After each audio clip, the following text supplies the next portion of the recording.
Hey, what's up everybody? Zeno here, and this is the first YouTube video I've made in a while, especially because it's the first YouTube video I'm making that is a completely new game I'm going to be trying out. It's called Hex, Shards of Fate, and it's brought to you by a company called Gameforge. Now, to the best of my knowledge, Gameforge here is the same company that brought you Aeon.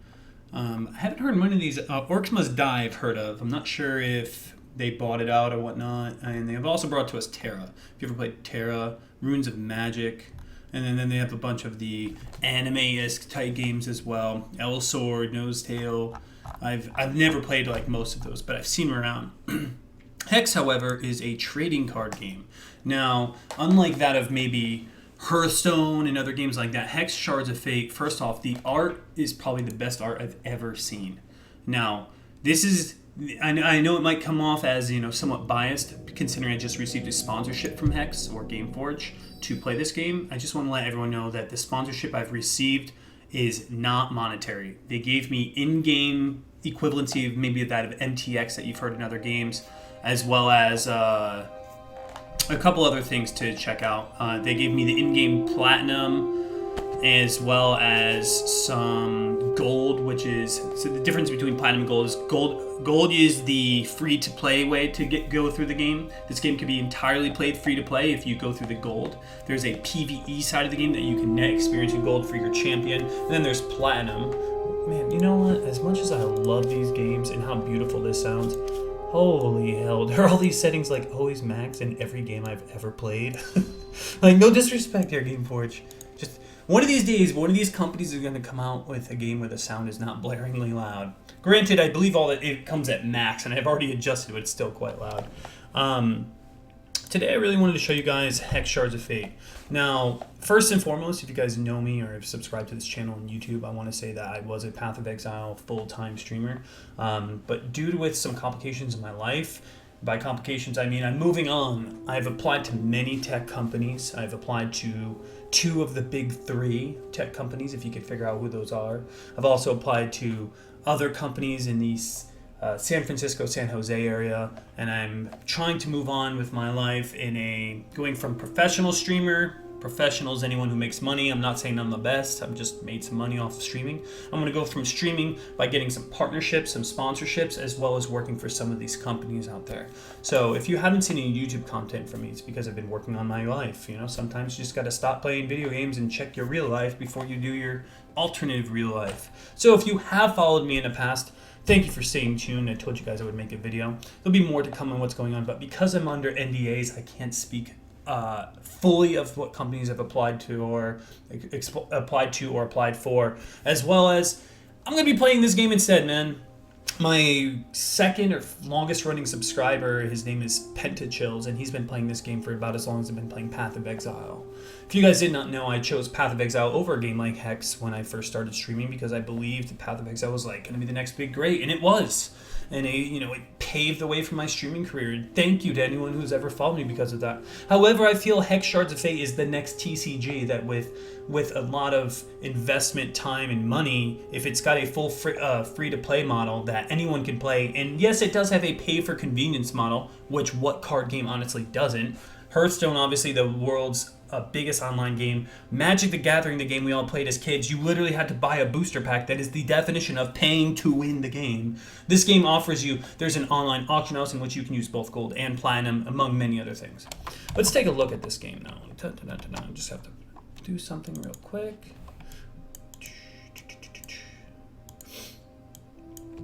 So if you guys want to add me in game, it's the same name as my streamer tag. It is Zenocide Genius, and Xeno Genius is my YouTube, whereas Zenocide Genius is my online handle. Oh shit, did I do this wrong? Hold on, try this one more time. There we go. So if you guys want to know how this game works, so first off, the art in this game, they put a lot of time and investment into the art.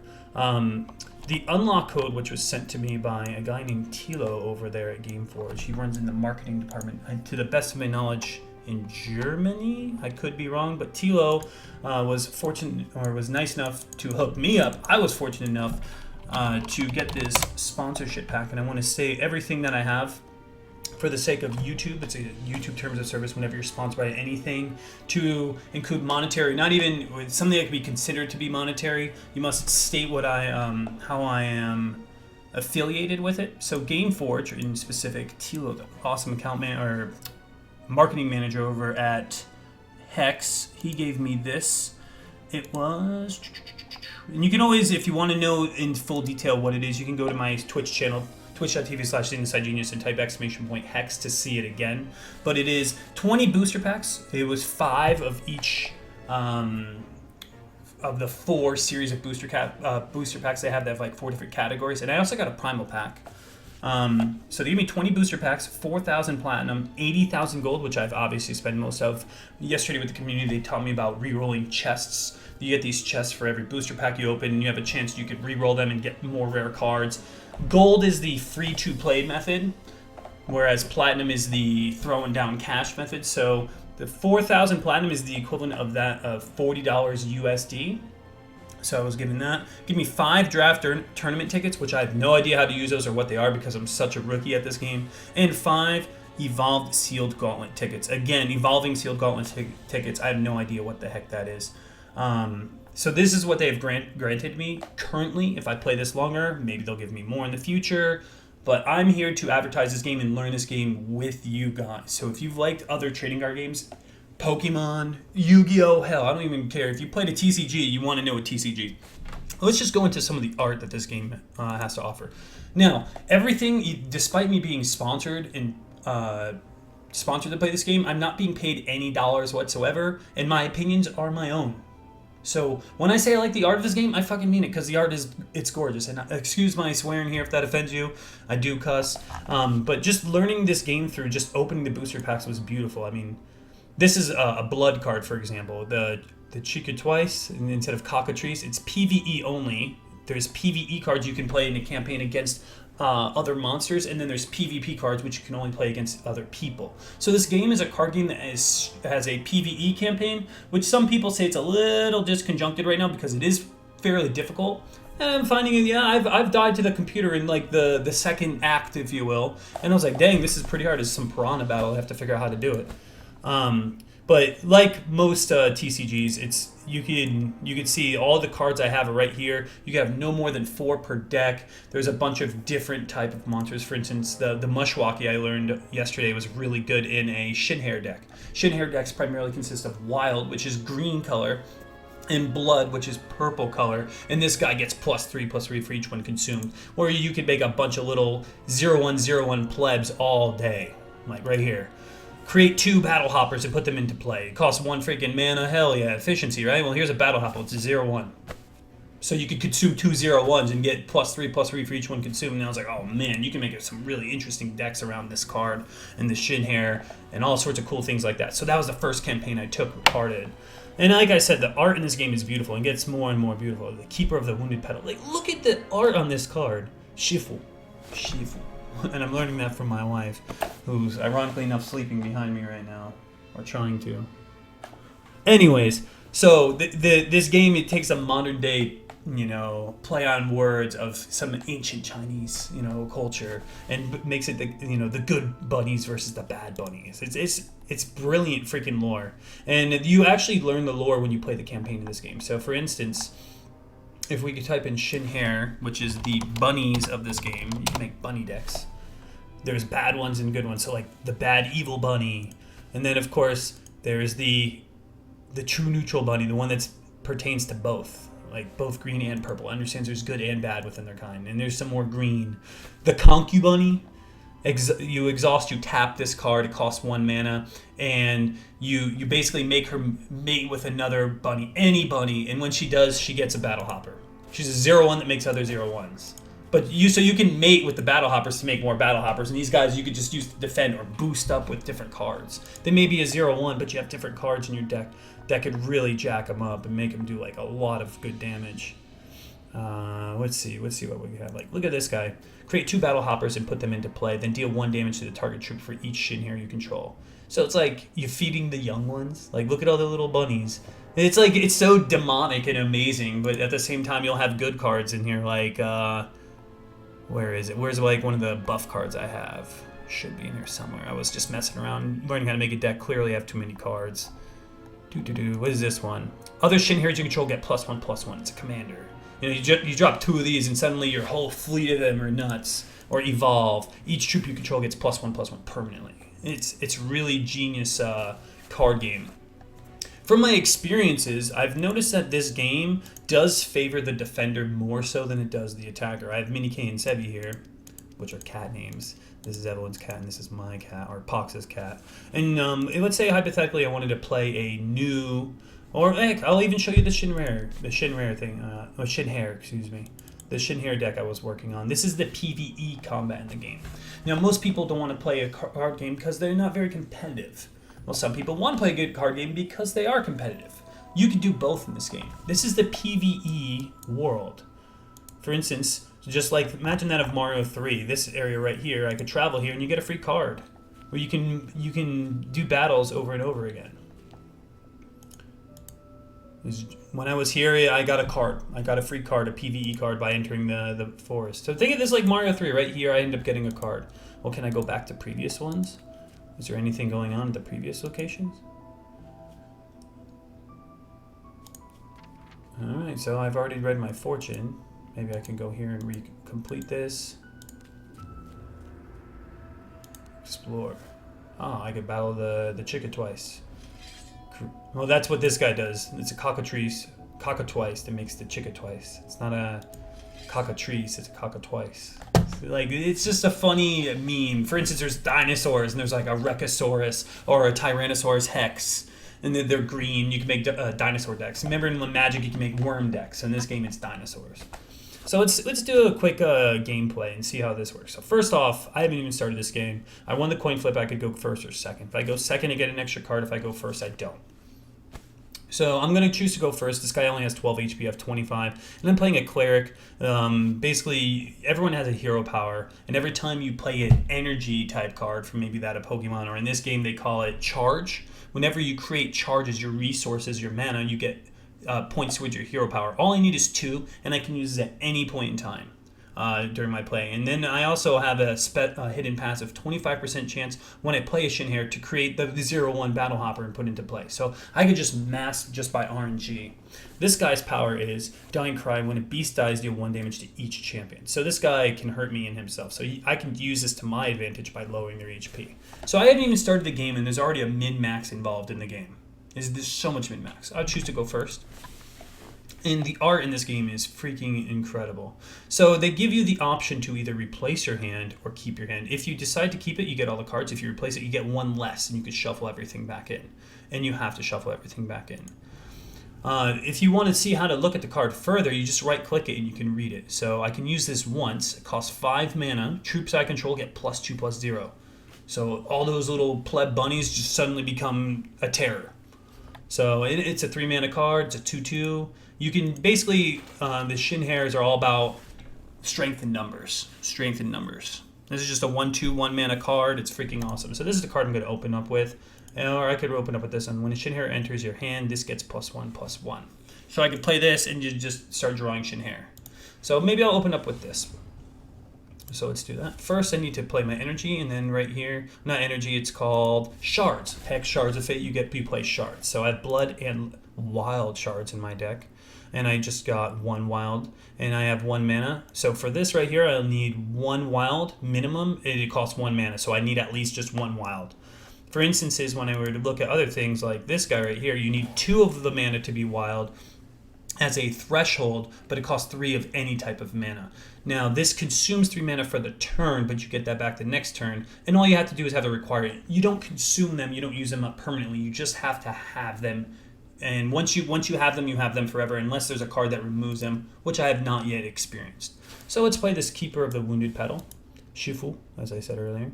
And then this game is all about, you can defend on a player's attack turn, because this game is all about defense. This gives, and now we go into the second main phase, and then I'm going to continue because I cannot attack. This has that of Summoning Sickness, I'm sure you've heard before. And they chose to get a Blood Shard. And we're going to the second main phase. And they can't do anything, which means they don't have a 1 mana card to utilize. Now remember, I have that 1 mana back now, so I will play this Blood Shard. Now I have 2 total mana, 1 of each. So the only card I can play is the Shinhare Militia currently. But I can also play my hero power, which is create 2 blessings and I just shuffle them in the deck. Blessings will heal me. That's all you need to know. Blessings will heal me for 2 and have me draw a card. It costs 0 mana. So it's just a free win card. Alright, let's continue the combat. Remember, whenever I play this, I believe. Let's read what this says again. When a Shinhare enters your hand, this gets +1/+1. So did I draw a Shinhare this turn? Yes, I drew this. I drew this. And when I drew this, she got +1/+1. Now I'm going to attack. And look, even look, it shows you what you're going to attack. If you have a monster to block, because this game is very defensive, they could choose which monster you want to block with, and it'd be blue if attack is red. So it's very clear. This is what I'm going to do. See if they can defend it. See if they have any spells to counter me. They don't. And 2 damage to the face. Now this character cannot block because they attacked. If you choose to attack, some characters can still block if they have that of Steadfast. If you look, there'll be sometimes they'll say like this. When you get a charge, this gets +1/+0 and unblockable. So whenever I gain a charge permanently, this becomes unblockable, meaning it can't be blocked. Well, some things will have Steadfast. Some things will have Flying. There's all different attributes associated to a monster. 2 blood now. Now I believe they're going to summon. There it is. There's the Chickatwice, which is you consume 1 mana at any point in time to target. Depending on how much mana they consume, the target troop blocking this gets -X/-X. So this guy, if I have like a 6/6, if he spends 5 mana, I'll lose -5/-5, and that card becomes a 1/1 permanently. It dies, it sacrifices itself, but it can actually destroy minions quite well by sacrificing additional mana. But because it costs 2 mana to summon, and he has exactly 2 mana, 0/2, or she, it's computer, they couldn't use that move. Also because I believe it was the turn they summoned it. So this is my 3rd mana. And let's see, or 3rd shard. I could play this guy, sacrifice 5 mana and give all of my troops +2/+0. Only 1 time though. I can't keep using this. But this isn't very good for a 3 mana card because I don't even have 5 mana yet. I don't even have, or 5, what do they call it? 5 resources. I want to make sure you're using the right terminology here before the Hex guys get mad. So this I can't use, despite costing 3 resources. I need 2 of my threshold to be wild. I have 2 blood and 1 wild. So I either play the Tormented Ritualist, so whenever I do gain a charge, he becomes unblockable and becomes a 3/1 for that turn.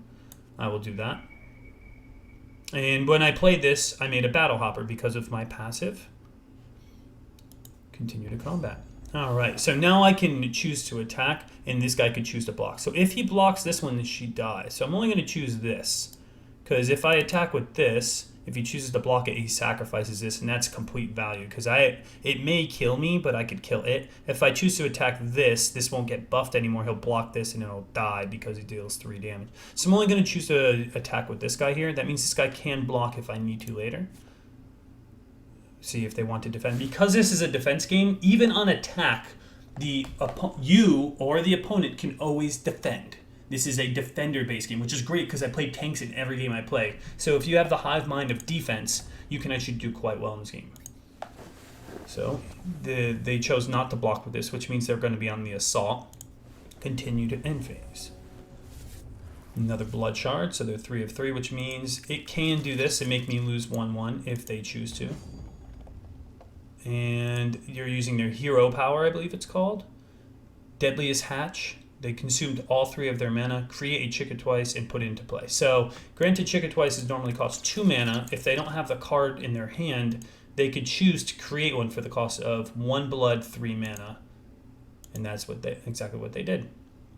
End of the opponent's turn, and they chose not to attack. So I got this. Great, and this has +1/+1 for each troop I control. Well, guess what? I have 4 troops out. Other Shinrare I get +1/+1, so this can become a 4/4, or I could give everything here +1/+1, which I think would be better, because boom, now 3/3, 2/3, 1/2, and then I created another one, so RNG favored me, and then this guy's a 4/2 unblockable, and of course I have my hero power, throw some blessings in my deck. And now it's time for me to fuck some bitches up. Okay, so this guy can be blocked. We don't want to do that. We will do this. They will try to kill this. Definitely going to attack with the Battle Hopper. And this is unblockable. If you press F4, you could choose to attack with everything, but I don't want to do that because I don't want to lose these minions because they will deal 3 damage, and then that is just not efficient gameplay. So we're just going to attack with this guy. This guy can't even be blocked because he's unblockable. These guys can't even block if they want. And if they want to block my 1/2 RNG free card, by all means, computer, please do so. So no matter what, they're taking 4 damage to the face, and then 1 damage. If they choose to block it, they could do 2. They said, nope, not worth it. So we get 4 damage on the guy. That means I can block with these if I choose to. And this Battle Hopper even, I believe, despite the summoning sickness. I'm not sure what it's called in this game. And they played for 3 mana, does nothing, 2/3, Rotting Buffalo. So this guy's a very tanky card. Resolve, sure. Just meaning you understand it, and if the opponent's turn. And this is all PvE combat. This is just me learning the game through PvE. And look, we got another commander, so all Shin Hairs get +1/+1 again. I can play this, and then next turn, if I have 5, we could boost everything to +2/+0. Or this guy could get +1/+1 for each troop I control. But because I can get lethal here, no matter what, I want to give everyone +1/+1 and boost them up. Now that guy's a 5/5. Good luck blocking that. Freaking Onslaught, F4 this one. Let's end the game, boys. Good luck, shitter. This goes to show how insane the Shin Hair is. Despite being able to block all of this damage, check it. Overkill. So the Shin Hair proved to be strength in numbers, very RNG based. And this game is a lot of fun. Like, look at that victory screen. It actually looks like you did something awesome. Again, I was not paid any monetary... I wasn't paid any actual real-life currency to play this game. They just gave me a bunch of unlock codes for booster packs and things like that. And also, I want to give a shout-out to my friend Pentachills for talking about this game to me for the past 2.5 years, and I'm finally getting a chance to play the PvE, which is what I wanted to do when I played this. So if you don't like the PvP combat because it makes you rage or infuriated, you can always play the PvE, which is what I'm doing now. And the PvE will also unlock codes, and you'll get gold and experience, for instance. I just got some gold. I got 20 XP towards my character level. And there's a talent tree as well. So if you look here, there's a talent tree that you can unlock as you play the game towards your character. Because I chose Cleric, I wanted to make a white deck, things like that. You can also reset it. This will use up a free talent reset. Are you sure you want to continue? That means that maybe there's some talent resets you can't do. And you unlock some more things. Of the Wounded Petal. Battle Hoppers created by your Fertility magic trait have a 20% chance of becoming a random Shin Hair Cleric instead. So it means 20% of the time when I create one of these, it becomes an even better card. There's my HP. This is my starting hand size. This is how much gold I've obtained. You have racial talents. You have starting health. Because I am Shin Hair. This game is just a lot of min-max. And you could create your own character. You could choose to be a Shin Hair, you could choose to be an elf, whatever it is that you want to do in this campaign. So I want to unlock all of these Shin Hair cards first. But let's say I wanted to play a different campaign. You could be male or female. You then further create your class, so warrior or mage, and they each get their own talents as well. And then you could be an orc, a coyote, which is like the coyote people of the game, or an elf. Or if you want to be in the dark side, the Shin Hair are actually considered to be dark and edgy, man. There's Necrotic. I can't play Dwarf or Venom yet because there's no females of this race. So don't prejudice, man. They just don't exist. So I can unlock these. These guys are the spiders. If you like the overwhelmed spider concept, these guys are normally Sapphire, which is blue in this game, or Blood, which is purple. And they're like the hybrid blue, purple of this game. It's probably just easier to say the color, I'm assuming. I'm still learning Hex. But this game has so much PvE content and so many campaigns that you can learn and unlock, and each one has their own storyline. So if I wanted to be a male, I could even be a warrior Shin Hair. And then they have the female ones as well. Like the female assassin, or warrior. That's cool, dual wielding.